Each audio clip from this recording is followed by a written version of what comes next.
All right, let's get it started. So we're going to start this fireside chat early. And so I want to introduce our panel real quick. So my name is Caveman or Kevin. I'm the content manager for Polemos. And today we're with 4 industry leaders here that have been in the Web3 space, specifically in gaming for a long time. I'm really happy to hear what their thoughts are on how we can onboard that next wave of gamers. So to my right here, we have JP from Arcade. If you want to talk about your company a little bit and then just pass the mic down and introduce yourselves.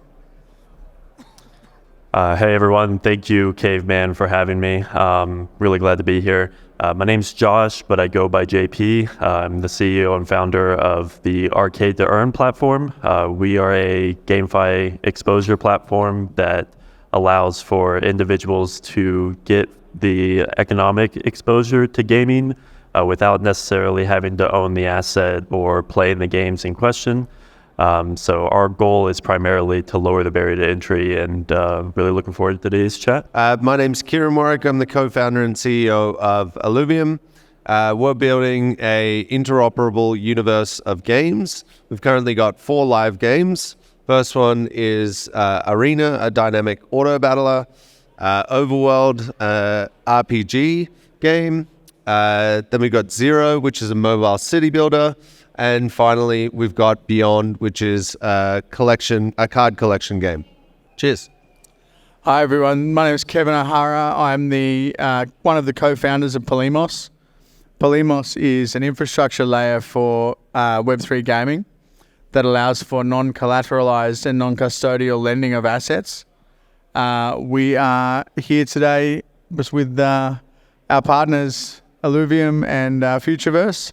And very pleased to be here. Hi, my name is Miguel Munoz. I'm Dollar Cost Crypto on YouTube, and I'm the co-founder of Crypto Mindset, which is a education course basically taking someone from A to Z, not knowing anything about crypto, to actually being able to use these games effectively. Awesome.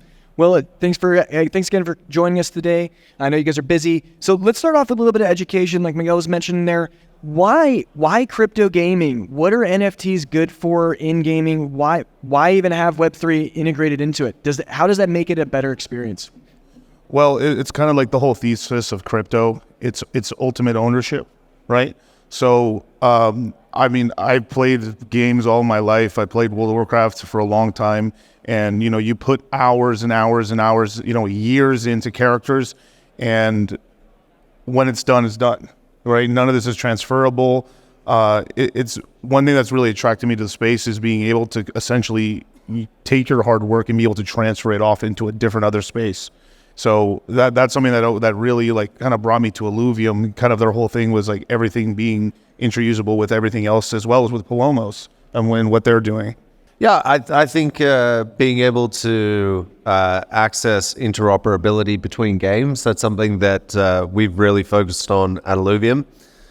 Being able to bring an asset from one game into another game and then into another game, I think is really exciting. If you think about a particular IP where you've spent a bunch of time in grinding through the game, you spend hours and hours and hours, you spend potentially a lot of money in that game, and over time, it's just natural that you finish playing. You get over playing that game and you want to play something new.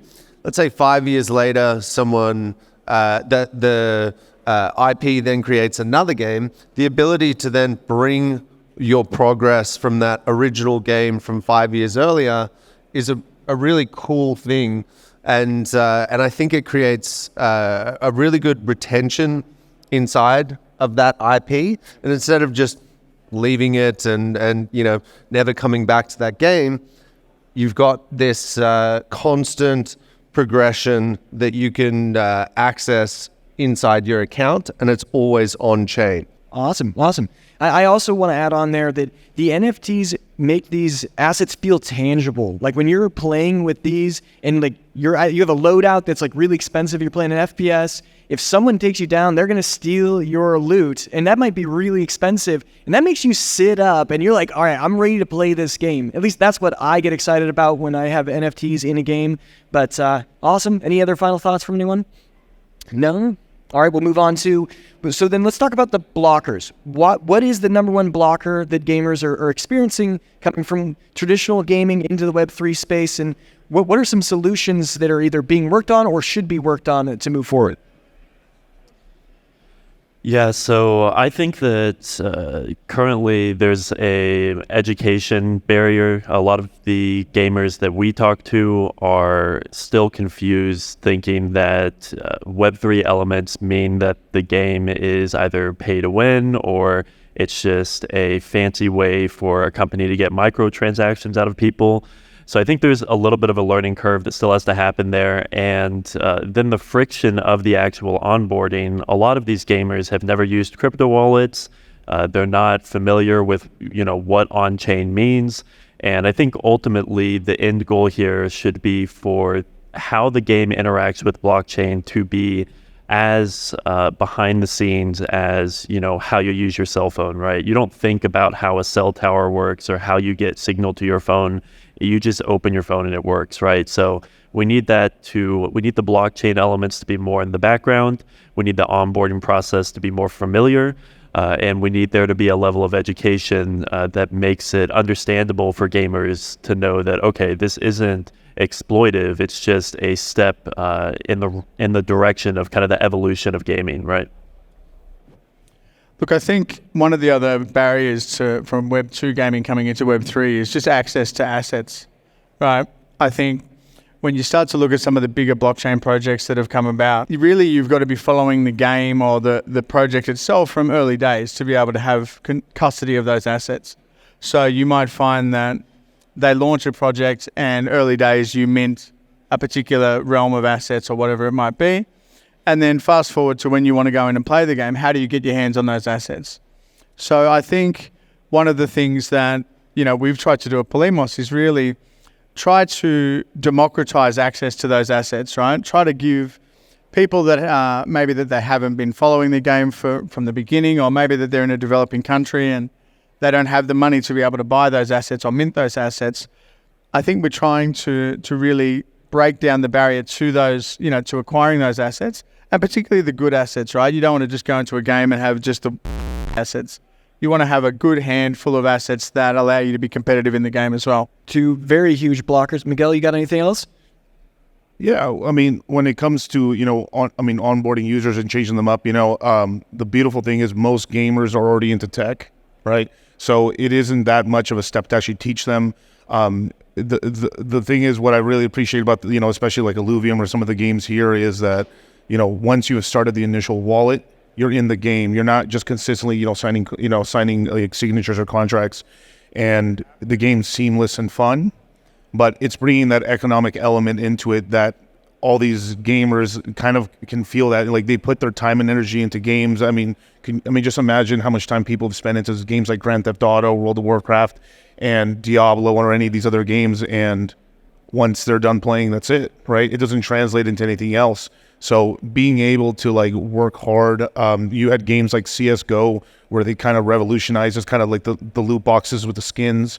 That sort of model, it kind of put it in gamers' heads that, wow, if I really work hard in something like this in this game and I'm good, I can make a living in it, or I can make a really good return on what I'm doing, and the game's really fun on top of that. And that's what's really cool. Okay, great to hear. Now, I have a follow-up question on that, and that is around like these large OG content creators like Asmongold, Moist Critical. They're supposed to be educated in gaming and understand what this technology can do to help it, but they're the ones that are probably the most against it, and they're making it really difficult to convert these masses. How do we get them to change their narrative? Any solutions, any ideas of how to convert them? I'm wondering maybe like a super PAC where all the Web3 games come together and we've sponsored them to like have a better understanding. I don't know. Any thoughts? So I think the first thing there is historically we haven't had the greatest gameplay, right? So it's the obvious answer here. We need to build really fun games, and the reality is they take a lot of time. And so I think, as we've seen over the weekend with what Off the Grid is doing, it's a fun game. I haven't played it myself. I definitely want to as soon as I get back home. But as soon as you get a good game that is in a popular genre that, and I think a lot of these Ninja and whatever, they are sponsored, so that is part of it. And the same thing happens in Web2 games. So there is going to be that, financial side of things where we've got to entice them with money or large prize pools and tournaments and stuff like that to bring them across. But I think they're genuinely liking that game, and if we get multiple different games in different genres that are really, really fun to play, naturally over time we will erode that stigma of Web3 games dog and not fun to play. And so I think that's part of it. What we're doing and starting from next month at Illuvium is holding really large prize pools. So one of our competitors, TFT, what they do is their esports scene is huge. They've got multiple $100,000 plus tournaments, and what we're looking to do is lure those players across with prize pools that are even bigger than what they're putting on, and then showing them as well, hey, this is actually a fun game. And I think when you couple those two things together, that's when you're going to get a positive message starting to be spread about Web3 games. So, yeah, I completely agree. It's really going to be about aligning the incentive structure with the actual top end of the players as well as, the streamers. I mean, it isn't 2006 anymore where, people are just making YouTube videos just for fun. It's an entire business, from crypto YouTubers to actual streamers like you're talking about, like Asmongold or any of those guys, Ninja. What's going to attract them into the space is basically going to be like, and I'm really like a champion of what you guys are doing at Illuvium with, having these big sponsored tournaments and kind of showing people that, wow, if you actually become good at these games, and they're fun, like, you can make a really decent living at it or just make a really nice amount of money. But there's going to be these 0 to 1 moments that happen, right? Like you guys here have created a lot of the infrastructure. You've prepped the rocket to go, but I think it's going to be the launch of maybe probably the one mainstream game that has some crypto availability to it. It might be something like a Grand Theft Auto that is probably going to end up having some version of a crypto like payment service on it, but it's going to be closed net, and that is going to kind of open the world a little bit to more people getting into the crypto space. So it's kind of like by them doing this, it kind of opens the floodgate for everything else. Because I saw this in like the AI sector where, in equities, you had AI kind of take off, and then you had all the AI coins and crypto kind of take off at the same time. So Illuvium being in the position of kind of essentially being kind of the market leader already, it kind of leads like everyone just flowing to you guys. Yeah, and I would just add, so I think that part of it comes down to the adoption of the actual players as well, because a lot of these content creators are turned off by even trying out this crypto content because of how much they get flamed in the comments, oh, this is just a scammy, this or that. And a lot of these content creators that I've talked to have said, what I'm doing now is not broken. It's paying the bills. I'm growing. Like, I don't want to, upset the standard that I have currently. And so as more players get on board and they start asking these content creators, hey, have you heard of Off the Grid? Or like, have you tried Illuvium before? They're going to be more willing to go and do that because they're not going to see as much backlash. And I think finally also, part of what I love about what Illuvium is doing with like the prize pools and stuff, we have to attract the traditional esports teams over and make that a new standard for their players. A lot of these professional players for Web2 esports teams are told by their organizations, like, if we see you playing Web3 games, we're going to, get on you or whatever. And so that stigma has to change. And I think it starts at the top with, leading studios like Illuvium go into these orgs like they did with Team Liquid and kind of breaking down some of those barriers and stigmas, make it possible for their creators to get involved with Web3 games without the backlash. Awesome. Well, thanks for sharing all your solutions there, everyone. I am curious, you were mentioning about how the players themselves will start doing the backlash to the content creators. How do we change the community from the ground level then at that point? Even within our Web3 community, I feel like sometimes us Web3 gamers can be the most toxic players in the space. We'll FUD our own project even though we love it. And how do we get those people to stop taking down what we believe to be the future of gaming? Honestly, I think the opposite, right? And no disrespect to you, Caveman, but in all seriousness, I think one of the things that bothers content creators the most, or Web2 players, mainstream players, whatever we want to call them, is bag holders, right? You see bag holders for a game, it's a terrible experience, it's not even close to ready, and you've got them in the YouTube comments saying, oh, this is the greatest game I've ever seen,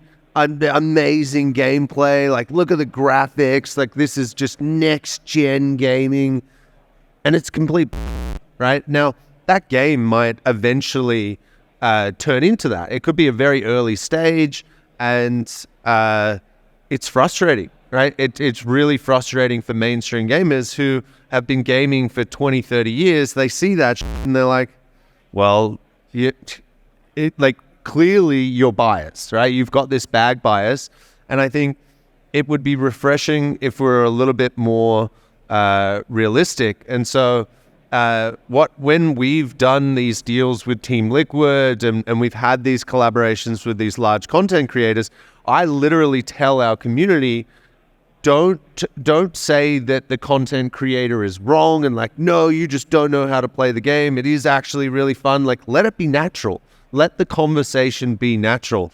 And I think it will turn off a lot less people than what we do now. And it's a really, really big problem that we have where because you're financially involved with this game, it's not just I love this game, right? It's different to what you see with mainstream gaming where you've been watching these developers build for 5 years and you just love the IP. As soon as you add that financial aspect to it, people change, right? And I think that really, really annoys mainstream gamers because they're like, you're not being realistic. So yeah, I would love to see more of a natural response. I don't know if it's possible because obviously all of these games have tokens. People buy these tokens. And so I don't know what the solution is apart from literally educating your community to not, allow it or try and steer away from doing it. But yeah, I think that's one of the biggest issues we have. No, look, I think that's a really interesting point. I think that, it comes down to also the people that are holding the assets as well, right? When you go out and you mint an asset in a particular game and then the game turns out to be a piece of shit, then really you're still sort of beating the drum to try and retain some of that value in your assets. And, people get it wrong, right? A lot of the time there is that cognitive bias associated with any pre-purchase or any sort of a particular invested interest. And so I completely agree. So you mentioned a little bit on the NFT value. And so I'm curious, in most crypto games, you have a global network that covers the entire globe. Now, what I'm trying to say is in the Philippines and in other, developing countries, they have pretty much made their entire economy around playing video games, grinding out these airdrops, getting these reward points. And then you have, more first world countries that think, okay, well, if I play that game for an hour, it should also give me, $20, $30 per hour that I'm playing. How do we, set the expectations and make it realistic that, hey, if you're playing this game, you're not going to be, necessarily working a full-time job and able to do this all the way? Or is there a solution where we actually regionalize the game so that, maybe a first world country actually gets to keep that time synced with of playing? Yeah, so I think this is a complicated one. In terms of regional differences, that I think is an issue that has been present for, in other industries as well. But in terms of how do we incentivize people properly in different areas of the world, I think that first of all, we need to stop with this mindset of gaming. I'm gonna treat it like a job. It's going to be extractive. It's going to pay my bills. There are situations where that's possible, but for most people, or at least for the standard, I see it more as a supplement to an already pleasant experience, right? You're having fun, you're playing the game. There's this extra layer, this economy that makes it possible to earn. Now, things like Illuvium, I think, do it really well because the earning component, you can use the fuel from this land to play more of the game, right? You can keep it within the economy that the game has created. And I would like game developers to focus more on how can we keep it in system rather than how can we extract from it. Because if you have gamers that are pulling out more money than they're putting in because they treat it like a job, like you wouldn't do any other job and put in more money than you pull out, right? So as long as game developers are building experiences where people actually want to spend money, they can offset some of that cost through ownership of NFTs or by recycling earnings back into the economy. Those are all really great options, but game developers in general, I think, just need to build better experiences. Yeah, and every game is going to be different, right? I mean, a shooter from, casual scroll or anything, or a card game is going to play a little bit different, right? But it's always ends up being that, like, the best players in the game are going to end up winning the best loot, or are going to win the top prizes, and I think that's more a fair way to do it. Maybe possibly adding. I'm not saying anything like World of Warcraft, like with the raids, but it would be interesting to have like a group events where, maybe in a 10-man group, only one item drops for those 10 people, and then kind of going through that. So like, because that's kind of how some video games kind of do it in the Web 2 sense, but a lot of those Web 2 games never allowed you to be able to transfer that off and actually be able to put a market price on it, right? And yeah, it's not all about the money. It's about making it fun, but it's also like you guys have essentially unlocked this time and energy that essentially the company would just extract for themselves, basically, and kind of giving it back to the players. It's actually a really, really interesting question, and I don't think we have an answer yet, and we certainly don't at Illuvium. And the more I think about it as I was listening to the other guys talk, it is a problem. If you go into our Discord, I'm a massive fan of our arena game, and I'm a genuine player inside of our ecosystem. You'll often see me inside of the Discord, playing on stream, chatting to our other players, and that's not, you get a very natural version of me. I'm not, acting like the CEO or whatever. I'm just in there as a hardcore gamer, and it really, really pisses me off when you see the conversation turn to more of a financial conversation where it's, I played arena and I beat survival mode and I didn't get my tokens and whatever. It's kind of like, dude, like you can't tell people how to play your game, right? And that's why I say it's an interesting question, and it's something that I don't think we've solved. Regionality, I don't know if that sort of works, either, because we're not going to sort of segregate people inside of our Discord, and we're making Sanctum Mesa, our overworld, a hub inside of our overworld, more social with adding in multiplayer. You can't stop someone from coming up to you and saying, hey man, how much did you make when you sold that alluvial, and that type of conversation. So I don't know. I don't have an answer for it, but I absolutely know what you're talking about when you say that frustration of like, we're just out here enjoying the game, and then there's other people out there that are like, I just want to make money from this. You owe me for playing this game. It's kind of like, what? Like, so yeah, really good question. Can I add one more thing? So yeah, it also seems like a little bit of a dangerous thing to kind of split it into servers. You could split it into servers, and I think that could actually remedy a part of the problem. But then it would lead into something like sort of what happened in like the Pokemon market, where you have the U.S. Pokemon cards being worth much more than the Japanese, even though the Japanese ones are the original, basically. And you'd also segment a certain portion of the population where like their efforts is basically zero, because knowing how cutthroat DeFi can be, right, in crypto, liquidity would just flow off into where the money's at, basically. So you'd end up kind of making the problem a little bit worse, possibly. And then that could cause already like internal strife within the game itself, I can imagine, unless it's handled very carefully, right? So I think the only time that's actually a good idea is if we are having like cultural differences or cultural problems, then maybe you can split them off that way, but you would have to leave the market free and clear, in a capitalistic sort of sense in order to be fair. Yeah, and there's also another problem of VPNs. Like you could just go to a different server and cross it, unless we're able to VPN block everything. Just something I've been thinking about, like how could we, make that experience more cohesive across the world. But I love questions, or love the answers. Thank you guys so much. That's all I have for today. Any final thoughts, or are we good to wrap it up there? We're good. All right. Thanks, guys. See you guys, everyone.